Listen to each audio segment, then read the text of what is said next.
Hello, everybody, and welcome back to another episode of the In Between the Stitches podcast. I am your host, Brady Wilson, with my co-host, Chase Solschwinger. Good afternoon.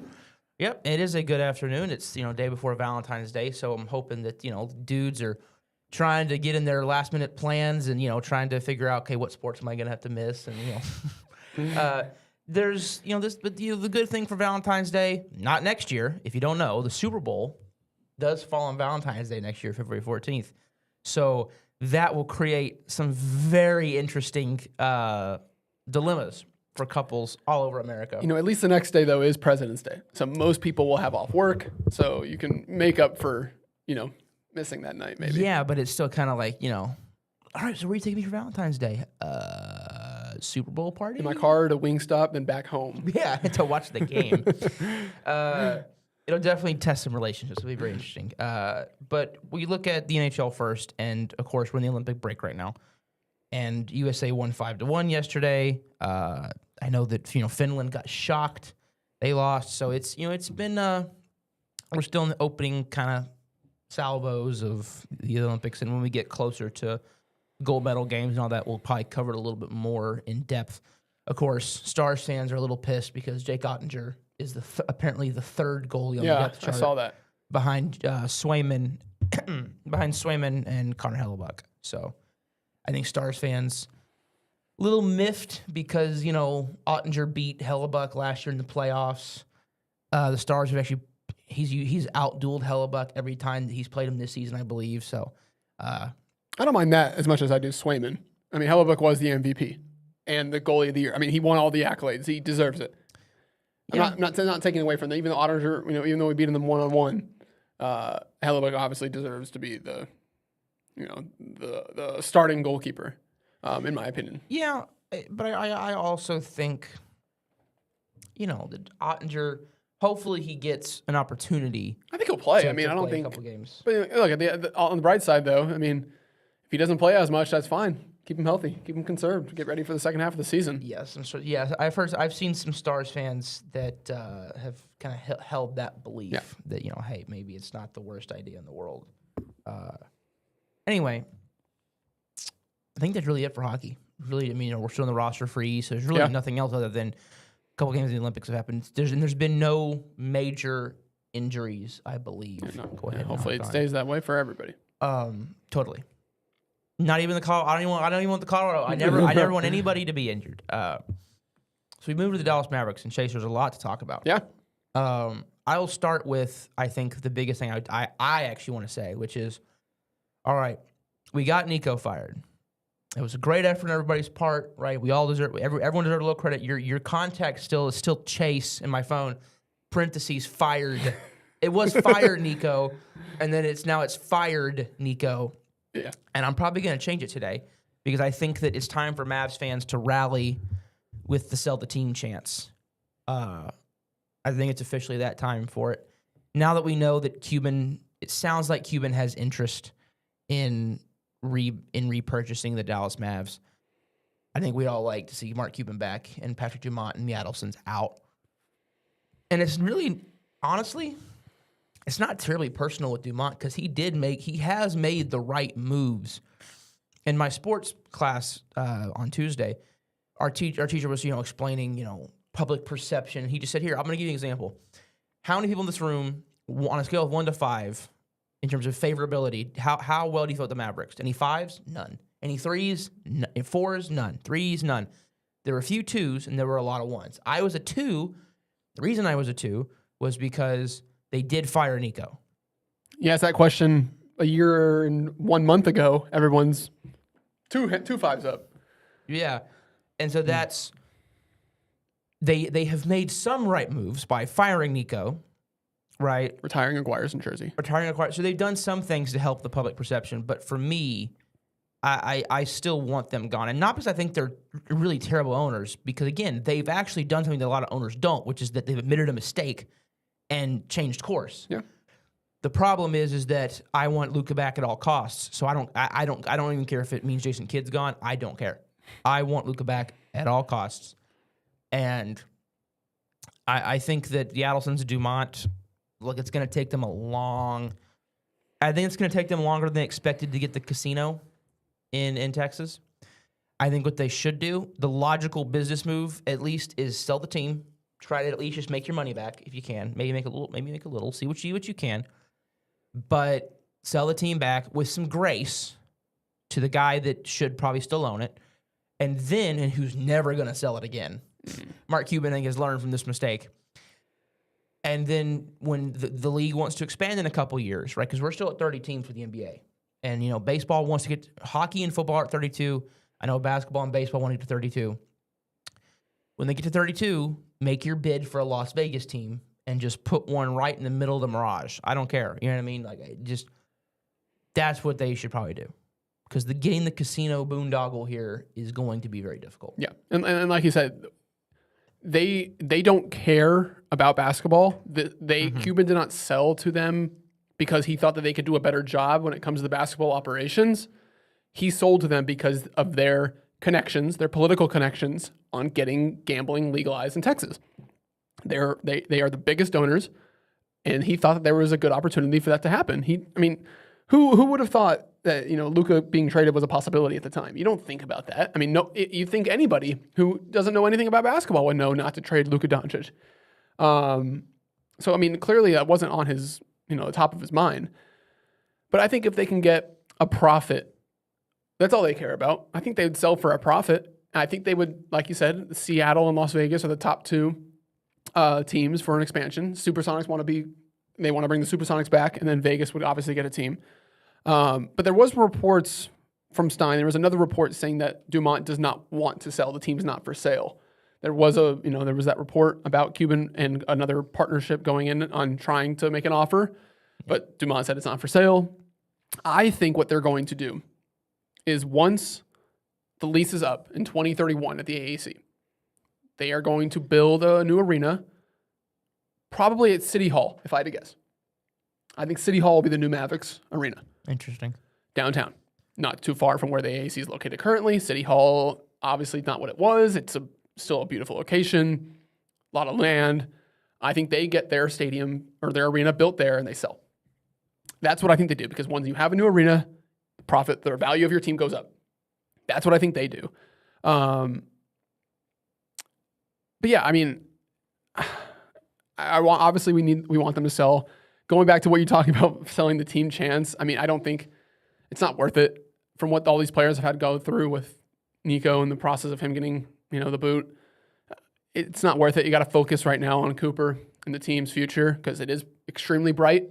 As crazy as that sounds, the Mavs' future is extremely bright. But I think their future is a lot brighter if we have Mark Cuban back. Sure, of course. Why would and look, why would it not be? They could bring Cuban back and he trades Cooper Flag, and he completely sucks as an owner. Like, we don't know. But at least we also have had him as an owner, and for the most part, he he had big swings and misses in free agency and stuff like that as an owner, and he was a part of the basketball operation. So he was kind of like Jerry, not totally like Jerry, because he had Don Nelson and all those guys, but still, he still had a lot of input. And so yes, there were some big misses, but also you also knew that he would never. He's loyal. He would never make a dumb basketball move. That makes sense. Like something so obviously dumb. Let me rephrase that, because there are some things. Every owner is going to do dumb things, but trading Luka is it's next level. Yeah. Anyway, it's next level. But actually going to the Mavs now. Say how they played. As I know they lost last actually, night. Perfect. If I told you that they just set a record since the 97-98 season, would you feel a little optimistic about that? Or no, because we weren't very good back then, if I know. They are on a 9-game losing streak. Longest losing streak since the 97-98 season. But I'm so sad. In this situation, in these circumstances, that is the best case scenario for this team. For the future. For the current, no, it sucks. You're having to watch this team every night, but every couple nights. But you know what? I'm enjoying watching this team because obviously Fly didn't play last night due to an ankle or foot sprain, whatever, but he should be back for the All-Star break, although he's going to miss the Rising Stars game. That sucks. So he's not going to play in that, but he should be good to go once the season starts on the 19th, but I think the Mavs are the 20th. But anyways, you get to, like we say every week, you get to watch this guy go out there at 19 years old and already a top 20, 25 player in this league, a future face of the league, a generational superstar in the making. But they're also losing right now because they're not a good team. which is the best case because you need to build around Cooper. And this is the only year that you have your pick in this draft coming up for the next 5 years, 4 years, 5 years. So this is a super crucial season for the Mavs. The best case scenario is for them to do what they're doing. Cooper's going out and putting up 30 plus in every game, looking like, like I said, the future of the league. And they're losing. And you're trying to get, obviously with the lottery, you never know. We obviously know, we learned that the good way last year. We learned that the best way. I mean, it's you typically say you learn that the hard way, but no, we learned it the good way. No expectations going into the draft. We ended up getting the number 1 pick. But you have to try and put this. I mean, you have to lose. You have to try and put your team. No one likes to tank. You hate it, and actually there were some fines yesterday. The Jazz got fined $500,000 for tanking. Here's the thing: they benched their starters. I don't think the Mavericks should intentionally. I have a weird view on tanking. I think I've expressed that before. Number one, I don't think teams should actively try to lose. I think that's a disrespect to the game. I don't care how bad your team is. I don't care what, even for the Mavs. If I found out they were trying to lose games, I'd be pissed. Yeah. I'm just not mad that they're losing games because I know in the back of my mind it's better for the future. You have to, like we say it every week. They need to lose every single game for the rest of the season. They have to. I don't want to watch it. I hate it. I want the players to win. I want the players to feel happy. I love all the guys, and you want them to be happy. But for this team's future, there's no choice. They have to lose as many games as they can in the second half of the season. How about this? I think here's a better way of saying it. They have to do what they can to get as high in the lottery as they can. Yeah, there you go. It's a better way to put it. Doesn't sound as Loosey, pessimistic. Yeah. But it's not pessimistic, but Loser, it's because we want to lose. I'm so competitive. I hate losing. I don't like rooting for I don't root for them to lose. I just don't feel bad when they do. Yeah, I'm exactly the same way. When I'm watching each game, when we do something right, yeah, nice shot, whatever. When something goes happy, but every time another team makes another run, like last night, like Mavs cut it close, and LeBron goes on like a 10-0 run by himself. You just don't feel bad about it. All right, nice, good. We got a little too close there. Good job, LeBron. Who, by the way, had a triple-double last night and is the oldest person to ever record a triple-double, which is insane. 28, 10, and 12 at 41 years old. That's cool. It's unheard of. But no, I mean, we're going into the All-Star break. For us fans, perfect scenario, 9 straight losses. I think 19 and 35, 19 and 36 on the season. So my goal for the second half of the season for me, no more than 30 wins on the season. No more than 30 wins. Yeah. Or else I'm disappointed. What are we at right now, 19? 19. How many games are left? 30 maybe. Okay. So if they can go 10 and 20, that's a lot, honestly. That's honestly too bad. I would say 7 wins is a max at most. Anything under 30, I'm happy. So we'll see. We'll see. But and then we fall to pick number 5. Yeah, well, look, I'm fine with that. But no, top 4. We fall to pick number 9. Yeah, that would be a little rough. There's still great talent in this draft. This draft is absolutely loaded. There's talent throughout the whole first round. But top 4. And don't we have 2 first-round picks now because of the AD trade? Yes, we do. We do. Hey, so here's your chance to add some value. Yeah. So you need, obviously, ideally, I do think top 4. I thought we had a first either next year or in 28 because of the AD trade. Because we got 2 firsts. We got a 2026 Oklahoma City pick. So that'll be the end of the first round. And then we got a 2030 protected Warriors pick. So if it's like in the top. So if it's in the top, which it shouldn't be, because Curry should probably be retired by 2030. Warriors, I don't see a bright future ahead of them. They just traded for Porzingis. They have Jimmy Butler and Curry as their main 3 for a win now scenario while Curry's still there. So by the time it's 2030, Warriors should be a lottery team. Mavs will get that pick. Okay, so what type of protection's on it?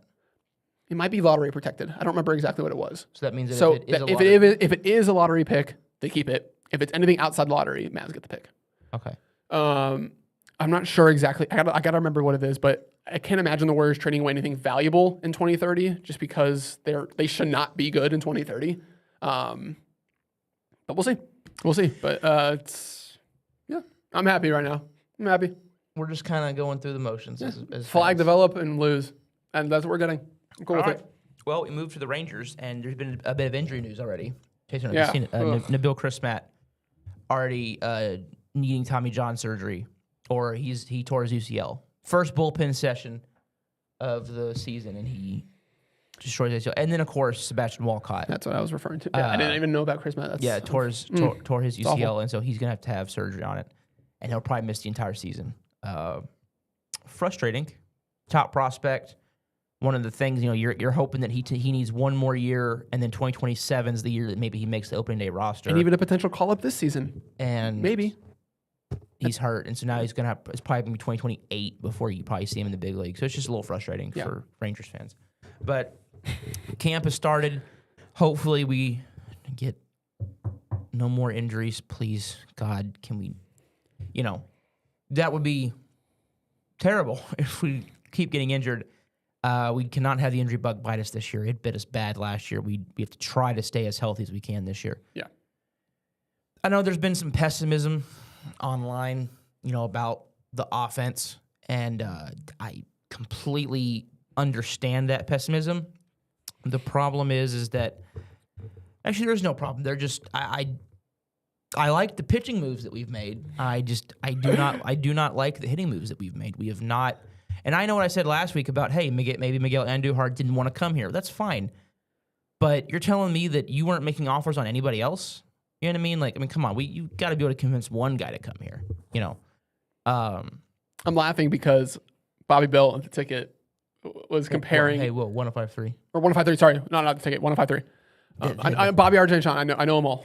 They will all get mad if you... I know it's 153. I love him. I watch him all the time. There's a war. I listen to him all the time. Anyways, my point. Bobby was comparing it to the Cowboys, and he was like, imagine the Cowboys go out and 8 of their 9 free agent signings this offseason were offensive players, where the offense clearly wasn't the problem throughout the entire season, whereas the Rangers pitching was not the problem at all. They had one of the best pitching rotations of all time in the history of the Rangers franchise. It's a fair point without some context. The context of they basically built a free agent bullpen last year, and they didn't really re-sign any of those guys. So now you have to build another free agent bullpen.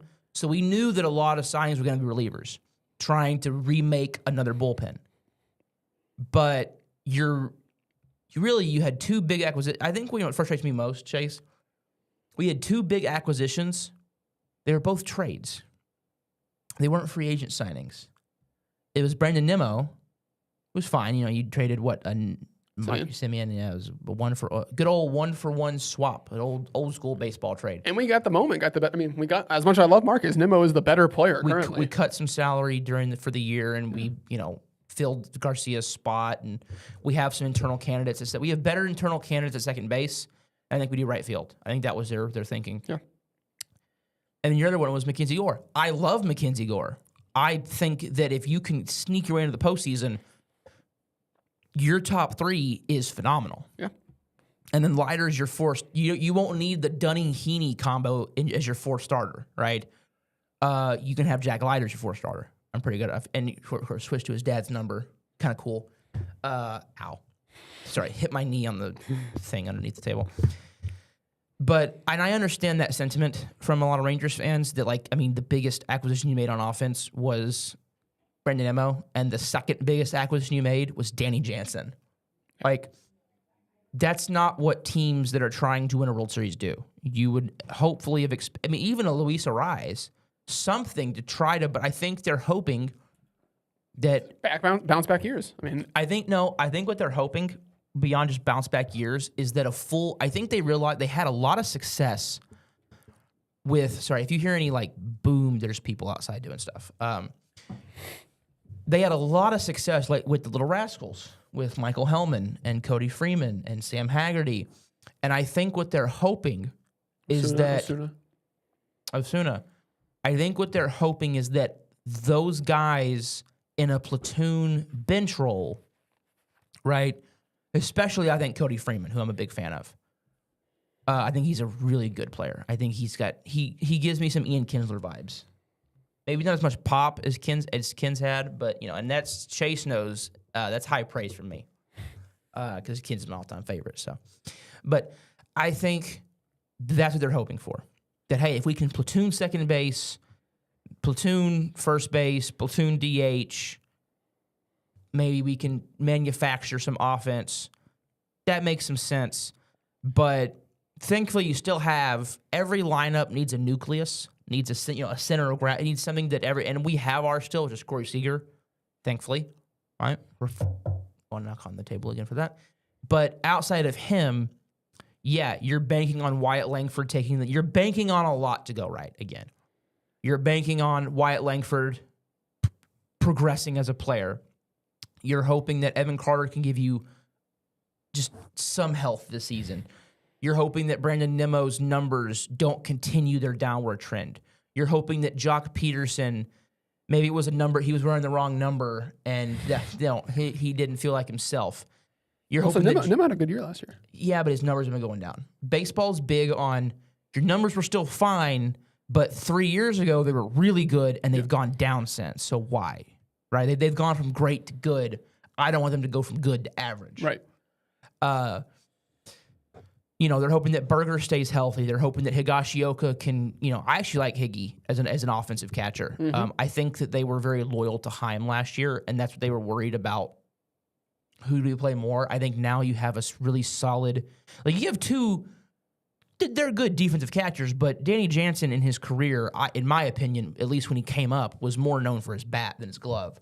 And that's kind of gone away, which is why he hasn't really been the guy anywhere, is because his bat's gone down. If we can try to figure a way to, rejigger that, we could have a pretty good catchy duo. But I think you actually have a pretty good bench. I think you have a great manager. I love Skip Schumacher. I'm super happy that we didn't have to worry about. Yeah, we knew this 2 years ago. I mean, right. I still think the Marlins are one of the dumbest organizations in all of professional sports for letting not just him go, but Kim Ng. They had a brain trust that built a team that should not have gone into the playoffs, and they got rid of him. Makes no sense. But point is, I'm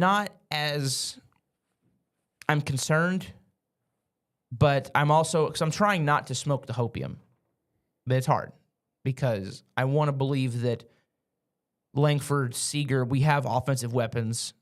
And I think also they're hoping that, look, Garcia, Simeon, Heim were holding the team back. Just, our reluctance to pull them out of the lineup because of what they've done and what they did 2 years ago was holding us back. And maybe if we fully pivot to this new team, it'll be interesting to see. I'm also really hoping that Adolis is an all-star for the Phillies. Rangers fans should hope that Adolis finds it in Philly. And the reason is I won't get mad at CY for getting rid of him, for letting him, for letting him walk, because it just wasn't working after 2 years. I think he needed a change of scenery because it looked like, and I think we talked about this before, every single swing, it looked like he was trying to be El Bombi against the Astros. Yeah. I'm trying to hit one 450 feet over the railroad tracks because I did that and I was awesome. It's fair, but Adolis, I've seen you be a 240 hitter with 35 home runs. Yeah. Be that. Quit trying to be a 210 hitter with 50 home runs. I don't need that. I need a little bit more. But anyway, Chase, I yield the floor. No, I mean, I also think that maybe a potential, thing that they could be considering is maybe halfway through the season, they're a little above where they wanted to be, and they're actually producing, and maybe they go out there and make a trade. Maybe they get a guy who is performing at a higher level on a lower team that's going to be selling at the deadline, and maybe you add. Maybe that's their plan. Maybe they're just hoping for the first half of the season before the All-Star break that they are 5 to 10 games over 500, and they could really, as long as they're healthy, they could really make a push, and then you can buy low on someone who's playing well from a team who's selling. You're not going to get, a good hitter, an average hitter right now from a team like the White Sox or Rockies because the season hasn't started yet. Why would they? Obviously, they don't have high expectations, but why would they do anything drastic before the season even starts? Halfway through the season, when they're 20 games under 500 and they're clearly selling, then you go out and buy low. So maybe that's what they're planning on. They're just hoping for a first half of production to be here instead of where we're all expecting it to be here. Yeah. and maybe you add there. Like I said, for a much lower price than you would have gotten in the offseason. And it's as a rental. Who knows? Here's my concern with that logic, and I understand it. It's fair. My problem with it is, again, you've made several big acquisitions since last year's trade deadline, and through this offseason, your 3 biggest acquisitions were all trades. Now, I know Marcus Semien was not a prospect, so that's fine. We look at Merrill Kelly, that depleted your pitching reserves. And you look at the Mackenzie Gore trade, you traded like 5 prospects. Your system was already pretty thin. Now, our system was, I think, built on depth, not top-end talent. It was, hey, they're pretty deep, but the guys at the top, they don't have a lot of those. So the problem with that kind of farm system is it takes 4 or 5 prospects to get a big-time player. So I don't say you need to get a big-time player. Like if they would have gotten Miguel Andujar, I would have been here compared to where I am now, right here. Yeah. I mean, just the slightest addition to a guy who hit 300 last year. I also think a guy that you can throw in your lineup as a platoon guy every other game and to give you hits. They need a right-handed DH because I love Jock. They need to figure out. Maybe they DH one of the other whoever's not catching. They DH. I don't know. Higgy's a righty. Jansen's a righty. I think Freeman's a righty. He's a righty. He might be a switch hitter actually. He's a righty. He's a righty. Yeah. Sorry, I've been out. Hellman's a righty. I've been out of the baseball mood for so long, but I think that they're hoping that their platoon, they found a lot of success. I'm surprised Rowdy Tellez hasn't been picked up yet too. Maybe he hasn't. I just didn't see it. I don't know. I'm gonna look that up. But I'd be willing to bring Rowdy back. He became a fan favorite. Yeah, he was awesome. But I think, nope. Yeah, he's a free agent. I'm really surprised. He hit pretty well with us. I mean, you look at what he did with the Rangers. He had. Oh, they're not showing it. Of course, they're not going to show it because why would the Google stats be helpful? I feel like you could ask something like this to like ChatGPT and they would know. I can do that. No, I have Baseball Reference. I was just trying to Google it because he had 17 home runs last year and he hit 6 of them with us. Yeah. In 50 games. So I mean, it's pretty darn good. No, he was very solid. He was a clutch player too. Had some that and Matt against. Had the game tying home run in the 9th against the D-backs that I was there for. He had the single against the Yankees. Again, that team when they shifted away from their 2023 core and were focusing more on the Little Rascals and Freeman and Hellman and Haggerty and Tellez and those guys, the role players. And they were platooning every day, and they were just in Osuna, and they were just finding scrappy ways to win ball games. It was a fun little team, and they were finding success.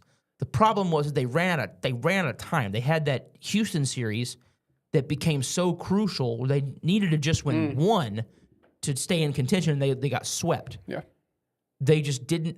They lacked.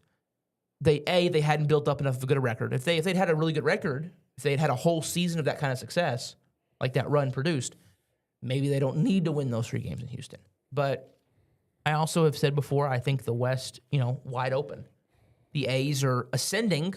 They'll be good, but they're not there yet. They don't have the pitching that we have. They got hitting. Man, here we'll trade right our hitting for your hitting. Oh my gosh, yeah. You take our we keep Seager, but then that's it. You give us Nick Kurtz. You give us Tyler Soderstrom. You give us Jacob Wilson. You give us those guys. Lawrence Butler, Zach Geloff, Brent Rooker. I mean, they're a good team. They have a great hit. They can mash. Yeah. They just have some trouble pitching the ball. But, the Astros are descending. The Angels are, they're flatlined at this point. They're dead in the water. So I'm like, why did Mike Maddox go there? He's going to waste his talents on the Angels. If he had gone to the Tigers, that makes sense, right? Yeah, it's a playoff team. Crazy pitching core too now. I was looking at the Red Sox pitching core.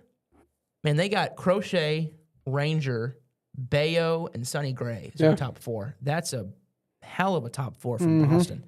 So. And then who's there? Mariners. Mariners are just a very streaky. They'll be good. They're very streaky. They will 100% be the favorite to win the division. No Well, doubt yeah, about it. that's fine. If we can figure out a way to beat them in their own ballpark, maybe we can have some success this season. But I'm excited. It's baseball season's coming up. I still maintain baseball has the best aesthetics in sports. The sounds of baseball, the best. Yeah. The pops of the glove, the cracks of the bat in spring training, they beat. I mean, look, if the squeaking on the floor you like that, that's not really for me. Now the swish of a net. There you go. Is clean, but nothing beats the baseball sound, the sound of baseball. Well, Chase, was there anything else with I think that's it. baseball that we have completely? I'm sure there's something that we forgot. I'm sure there's something that Verlander went back to Detroit to retire. Probably that'd be probably 1 year deal. This will probably be his retirement tour. Yeah. Which sucks because I think he had an outside chance at a milestone, and because but it's a win milestone. So because that's kind of weird. I mean, what does he need? A lot. So remember, he only won.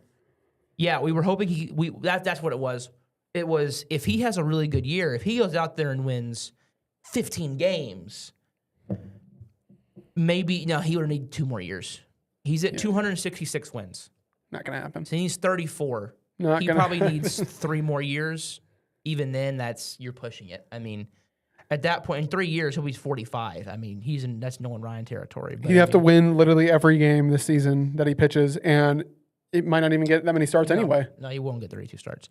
He made 29 starts last year. Yeah, it's actually good though. Yeah, it'll be interesting to see if maybe he can get close. If he goes ape and wins like 15, 16 games this year, some crazy number, and then he's close, and he just says, you know what? He's 19. I mean, there's no chance. 300. See, the thing is, my dad is probably screaming at the screen about this. The 300 wins used to be like that used to be 3,000 hits, right? That used to be the thing for pitchers. And in the modern day, with the amount of relief pitching and injuries, everyone just assumed that no one would get to 300 wins in the modern day. And the fact that we have a guy that's so close is absolutely crazy. Yeah. Excuse me. But after that, I think we're good. So we'll move to football. I'll let you start with the Super Bowl because I got a cough. No, you're good. That's exactly what I expected. I mean, yeah. I said 14-point win, double-digit win. I expected it. Nothing against the Patriots. They're a super bright future, great team, great coaching staff. Just promoted Zach Kerr. Yeah, I saw that. Yeah. They're going to. Yeah. But like I said, it wasn't their fault. It's not like they chose to play who they played this season, but they didn't face a team like Seattle all year. No one even remotely close. And I just, like I said, I don't think they would be ready for both sides of the ball, even though their defense was solid, to first half at least. Right out of steam. Yeah. They're on the field too long. Yeah. Offense did absolutely nothing. And that's what I expected the difference in the game to be. The Patriots offense facing a defense that they have not seen anything remotely close to all year. And that was the decider. And Seattle's offense is better than New England's to be. I mean, they were getting 3 every possession. So, I mean, I'd rather have 3 than 0. So that was the difference in the game. And I think, like I said 14 before the game. I predicted 31-17.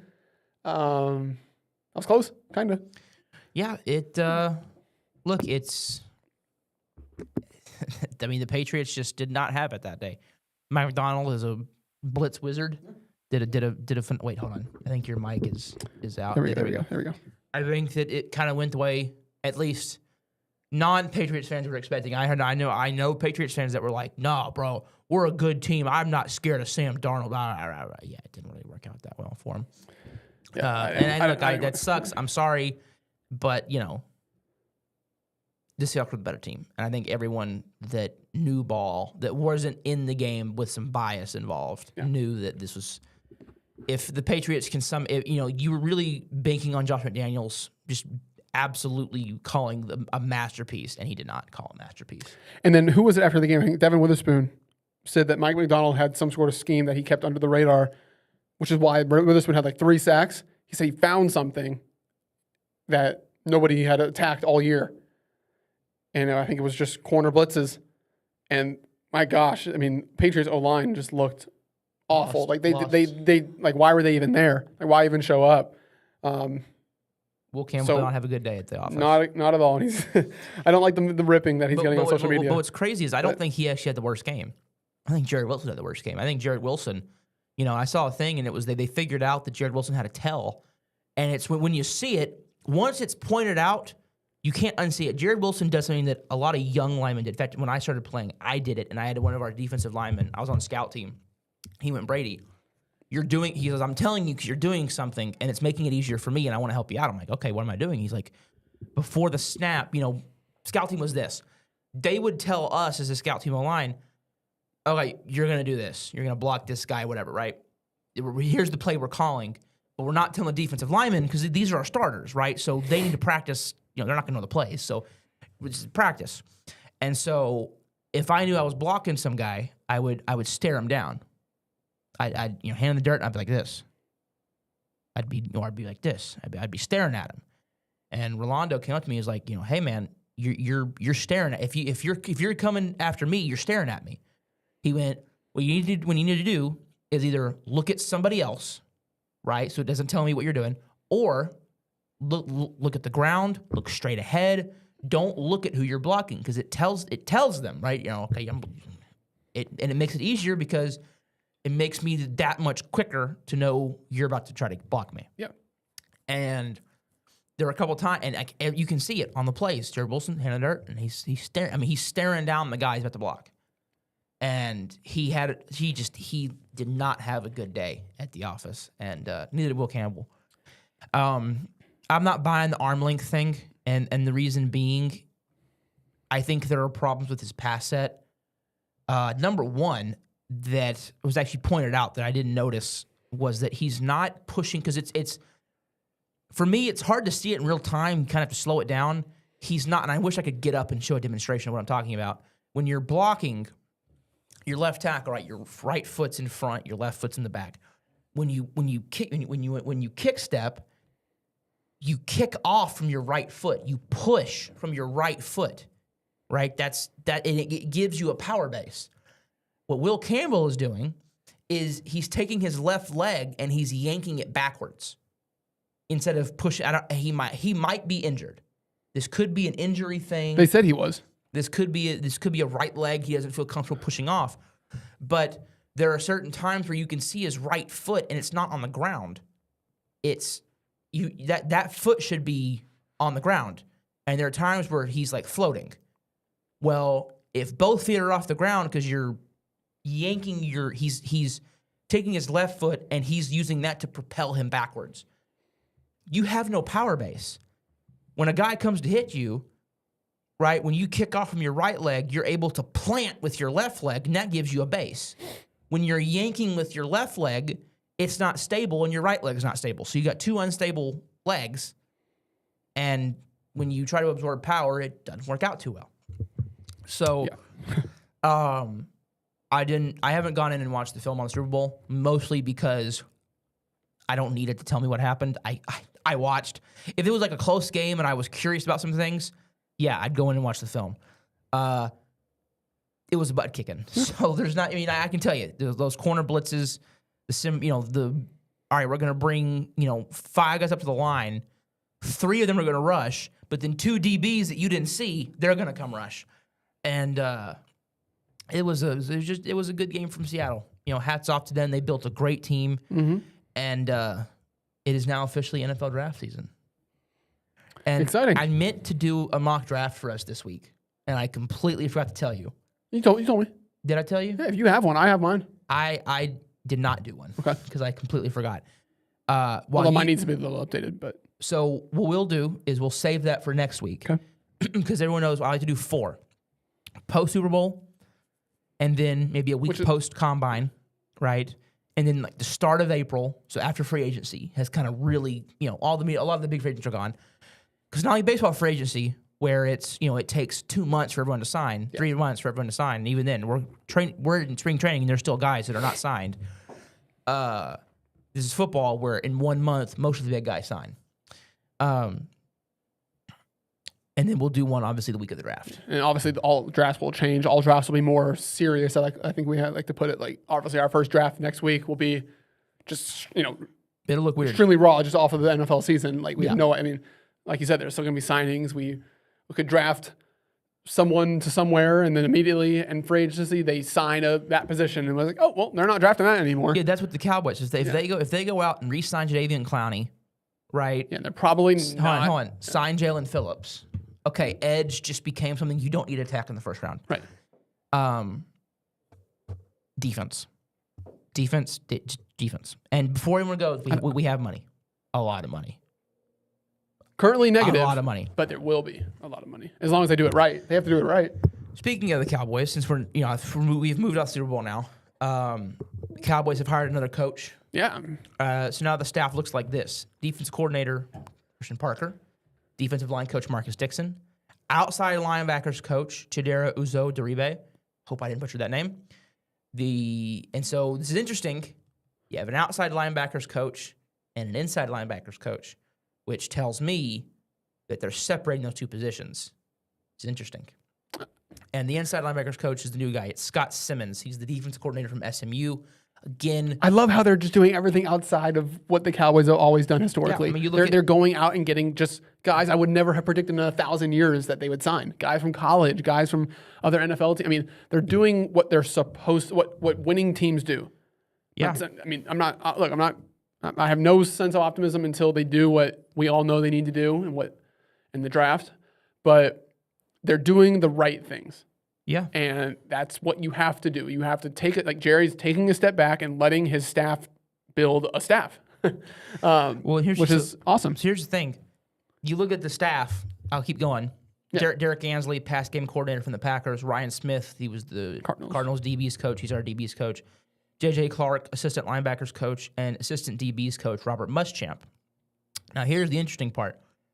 Muschamp came from the Chargers, but previously worked under Kirby Smart, those kind of guys. J.J. Clark was the UTEP linebackers coach and defense coordinator. UTEP. He's our assistant linebacker coach. Scott Simmons, inside linebackers coach. College.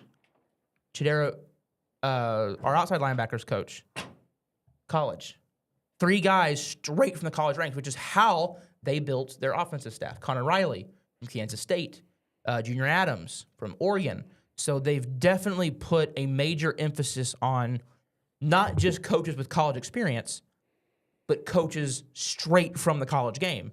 That NFL teams, which is something that Jerry's flirted with before with all the Lincoln Riley stuff, if you remember, but he's never really done. Now we're doing it. And this is definitely Schottenheimer and Christian Parker's staff. And that's what makes me excited. This is different. Not the team, not like this is a different, we didn't boys. So a lot of work to do. No. But the process of how they've acquired and how they've signed, and acquired is the wrong word, how they've signed and brought in these coaches is different. And if you say it's not, you're blind. This is completely different. And that should give you optimism simply because you're moving away from what's been the norm. And you look at the Cowboys have actually had probably more success with college coaches than any other team in the NFL because, there's a good stat here, only 2 NFL head coaches have won both a Super Bowl and a national title, both as head coaches. And both of them were the Cowboys, which was Jimmy Johnson and Barry Switzer. Obviously, Jimmy Johnson with Miami, Barry Switzer with Arkansas. Oklahoma. Almost messed. I don't want to give Oklahoma any credit. Yeah, good. But red team. I see it. Yeah. They're changing their process. They're doing things a lot better, and you have to appreciate that as a Cowboys fan. Yeah, but we move now to the most important part in the roster. And again, like I said, there's no sense of optimism for me yet. They tagged Pickens. Well, they haven't officially, and but they're going to tag Pickens. And of course, everyone freaked out. Oh my God! Okay, guys, we knew they were doing that. We knew they're trying to buy. I said this to you, Mike, because you came to me one day. You're like, I'm kind of worried. I'm like, Chase, do you really think they're going to let him hit free agency? And you're like, no. Like, okay, they're not going to let him hit. They could trade him though with the tag. That's the point. No matter what, you're getting something. And I think you will find a team dumb enough to give you a first-round pick for him. I don't think dumb's the right word for that. I mean, he's clearly an all-pro receiver with a proper quarterback. You know the point I'm making, because the team's going to have to extend him, all those things. You will find the team willing to give you a first-round pick for him, especially since the receiver class is if you are the Bills, for example, and you know you're not going to get Carnell Tate, Jordan Tyson, or Mekhi Lemon, George Pickens is a pretty solid guy to go get. Even though you have to pay him, it gives Josh Allen just somebody to throw the ball to. And they will give us a first-round pick, and I will take 3 first-round picks in the first round because we will use one of those to trade back and get more. That's why I'm not worried. I'm either going to get a first-round pick for him, and I hate losing George Pickens that way. That's the thing. You saw the offensive success. Trust me, I don't want to lose him, but a first-round pick does ease those burns. Okay, but I also do want to, or you extend him. Either way, That's what I'm hoping the tag is for. Either way, I'm confident that I do think the trade talk could be a way. Because here's the thing: insiders don't just talk to teams; they talk to agents. That's why sometimes you see Jordan Schultz or someone, and they'll be hyping up a player with the language they're using. It's because their agent told them to. Hey, if you want information from me, if you talk about my client, you need to throw in some very positive adjectives about him. So I think that could be something that people are saying the Cowboys leaked it. I don't know.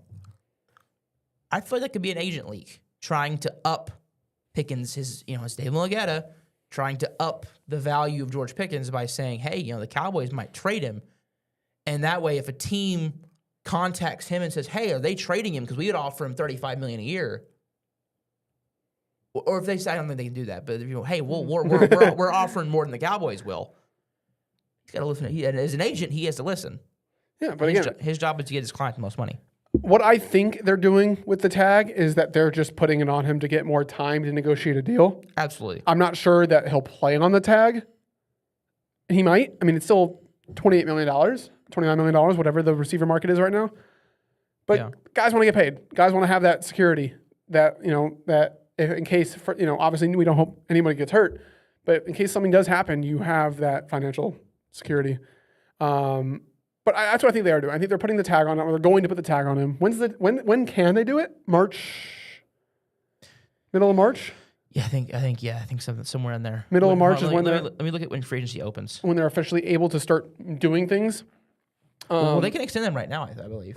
I think they're trying to figure out this again. I think they're doing this in phases to figure out the staff, and then we'll figure out everything else. Yeah. And look, if they went out and they got their entire staff done, and then they went and completely just signed everybody they needed to sign, this is not the same Cowboys team. March 11th is when you could tag at 4 him. p.m. is when the free agency opens. That'll be the middle of spring break. So yeah, less than a month. For the first time in my life, I'm excited for free agency because I actually think that they might. I'm nervous. I'm nervous for it. I'm nervous because there's a lot of guys that they need to bring back. After losing Ramon Shinyang to the Steelers, who's our assistant line coach, we're hiring Raiders quality control Kyle Fuller, who played for 6 teams as an assistant. I know Kyle Fuller. So no, different Kyle Fuller. Oh, different Kyle Fuller? This is an O-line coach, Kyle Fuller. Okay. Not the corner Kyle Fuller. He's not going to be an O-line coach. Oh, Roman Anthony's replacing Corbin Carroll, not Langford. Anyway, that's going to do it for us. I don't believe that we have anything else that we have written down. Just mock draft next week? Yeah, mock draft next week. And we'll probably talk about some football stuff. We might. The Super Bowl is this one, so we might do the coaching hires next week, simply because we'll need stuff to talk about for football. Maybe we will. And hopefully the Cowboys staff is finalized. So, we will see you guys next week. See ya.